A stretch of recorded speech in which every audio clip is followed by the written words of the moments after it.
সেদিন ছিল উৎকল ব্রাহ্মণদের প্রথমাষ্টমী পুজো বা পুরা উৎসব। এই উৎসবে পরিবারের বড় সন্তানকে নতুন বস্ত্র দিয়ে আশীর্বাদ করা হয়। পরিবারের বড় সন্তান এখানে আমি, তাই আমাকে সেদিন ছিল আমারই দিন।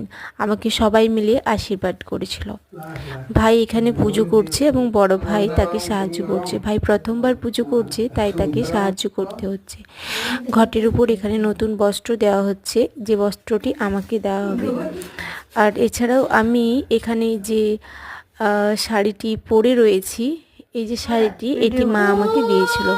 আমি আগেই এই শাড়িটি পরে নিয়েছিলাম, তাই ঘটে আরও একটি নতুন শাড়ি দেওয়া হয়েছিল। এখানে মা আমাকে বরণ করে নিচ্ছে এবং আশীর্বাদ করছে। তারপর যেগুলো নিয়ম আর কি, বেগুন পোড়া, শাক পোড়া, পিঠে, এগুলো মা আমাকে খাইয়ে দিচ্ছে। ভিডিওটি কেমন লাগলো তোমরা সবাই জানাও। বাই।